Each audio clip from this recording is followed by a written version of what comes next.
kita, dan kita berada di atas muka dunia ni. Dalam masa yang sama, selepas beberapa tempoh tertentu, kita kena keluar. Kita dah kumpul kekayaan,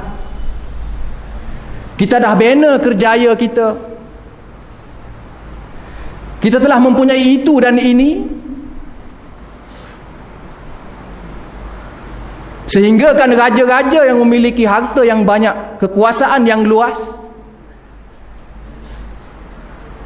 mereka juga terpaksa, mau ataupun tak mau, terpaksa meninggalkan dunia ni, tinggal semua sekali.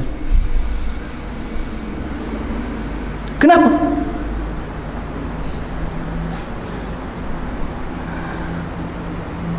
Adakah perkara ini sia-sia? Siapakah yang telah mendatangkan kita ke dunia ni? Dan siapakah yang telah mengatur satu persatu peringkat daripada tak ada menjadi ada, hidup atas muka dunia ni, daripada kecil, remaja, dewasa, tua, kemudian mati, meninggalkan dunia? Siapakah yang telah menetapkan segala perkara ni? Tanpa ada campur tangan daripada kita sedikit pun. Kita tak mampu untuk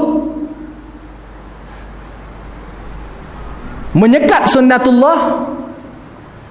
Kita tak nak jadi tua, tak boleh. Kita tak nak mati pun tak boleh. Maknanya di sana ada yang mengatur, di sana ada yang menetapkan, di sana ada yang menentukan kepada kita perkara-perkara yang mesti kita lalui. Allah Subhanahu wa ta'ala mewujudkan kita. Inilah jawapan yang tepat. Tidak sebagaimana yang digambarkan oleh orang kafir, yang menyatakan bahawasanya manusia ni hidup macam tu je, wujud secara semula jadi. Kita tidak dapat menerima, akal kita tidak dapat menerima gelas yang ada depan kita ni jadi sendiri. Gelas di hadapan kita ni jadi sendiri. Budak pun tak boleh nak terima. Mesti ada yang menciptakan. Apatah lagi kita tengok kepada makhluk-makhluk, kita tengok kepada langit, bumi dan sebagainya, ciptaan Allah Subhanahu wa ta'ala. Itu semua menunjukkan bahawasanya di sana ada pencipta, ada pentadbir kepada alam ini.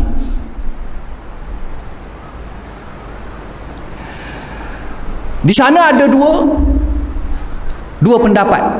Satu, manusia ni hidup secara semula jadi, dan ini tak masuk akal. Tak masuk akal. Yang kedua, kita cipta diri kita sendiri. Betul tak kita cipta diri kita sendiri?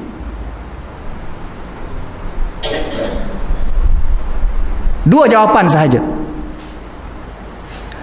Baiklah, jika sekiranya kita kata kita yang menciptakan diri kita sendiri, kita wujud,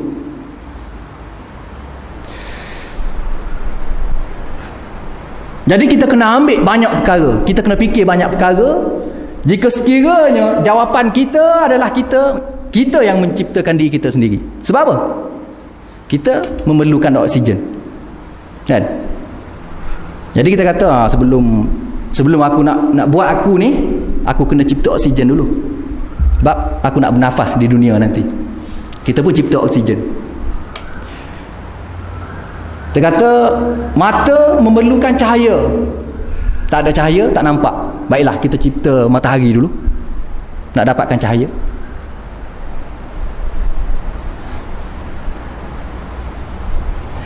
Jadi adakah perkara ni masuk akal? Jika sekiranya kita mengatakan bahawasanya kita yang menciptakan diri kita sendiri, maka kita perlu cipta benda-benda yang boleh menyokong kehidupan kita, daripada oksigen, cahaya matahari, tumbuh-tumbuhan, makanan dan sebagainya. Jadi perkara ni pun tak masuk akal. Allah Subhanahu wa ta'ala berfirman Am khuliqu min ghairi syai'in am humul khaliqun.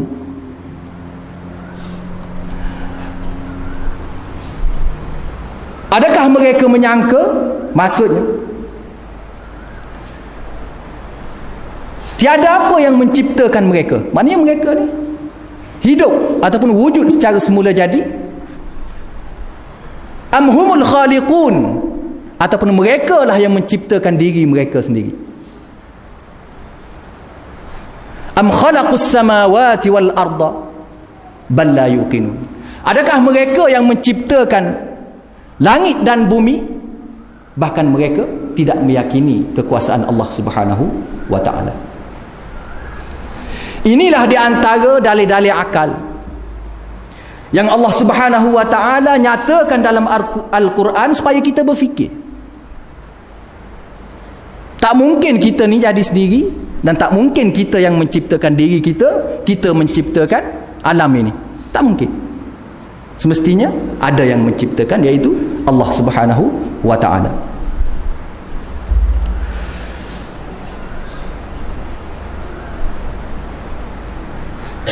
Kemudian soalan yang kedua,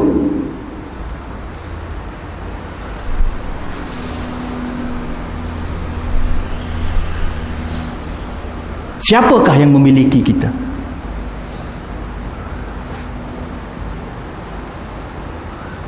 Siapakah pemilik kita?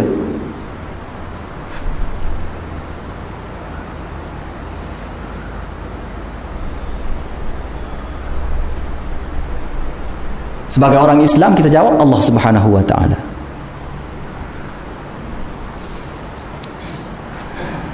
Kalau kita fikirkan, tangan, kaki, mata, telinga, semua sekali benda-benda ni bukan milik kita, bukan milik mak ayah kita, dan bukan milik siapa-siapa.